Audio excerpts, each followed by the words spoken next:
আসসালামু রহমতুল্লাহি ওয়া বারাকাতুহু। হাই গাইস, আশা করি সবাই ভালো আছেন। আমি এরশাদ আজকে আপনাদের মাঝে চলে আসছি আরেকটা ভিডিও নিয়ে। মোবাইলের অ্যাড নিয়ে সমস্যায় ভুগতেছেন, বারবার মোবাইলে অ্যাড চলে আসতেছে, খুবই বিরক্তকর না? আজকেই দেখা দিচ্ছি কিভাবে আপনারা মোবাইলের অ্যাড আসা বন্ধ করে দিতে পারবেন। ওকে, লেটস চেক ইট আউট। ওকে, আপনারা প্রথমে আপনাদের মোবাইলের সেটিং অপশানে যাবেন। এভাবে সেটিংয়ে যাবেন। সেটিংয়ে যাওয়ার পর স্ক্রল করে একটু নিচে আসবেন। নিচে আসলে সেটিং অপশানের মধ্যে স্ক্রল করে নিচে আসার পর আপনারা দেখবেন এখানে গুগল একটা অপশান আছে। এই গুগলে যাবেন। ওকে, গুগলে যাওয়ার পর আপনারা এখানে দুইটা অপশান থাকবে, এর মধ্যে অল সার্ভিসেসে যাবেন। এই অল সার্ভিসেস যাওয়ার পর আবার স্ক্রল করে নিচে আসবেন। নিচে আসার পর অ্যাডিএস এই লেখার মধ্যে যাবেন।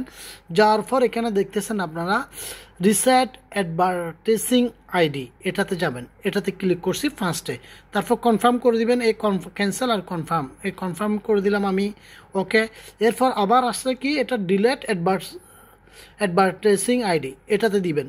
এটাতে দেওয়ার পর ডিলেট অ্যাডভার্টাইজিং আইডি, এটা ওকে করে দিলেই আপনাদের অল ডান হয়ে গেছে। ওকে, তো আপনারা এরকম নিত্য নতুন ভিডিওগুলো পাওয়ার জন্য আপনারা আমার এই চ্যানেলটা প্রবাসী টিচ লাইভ, এই চ্যানেলটা সাবস্ক্রাইব এবং লাইক দিয়ে আমার পাশে থাকবেন।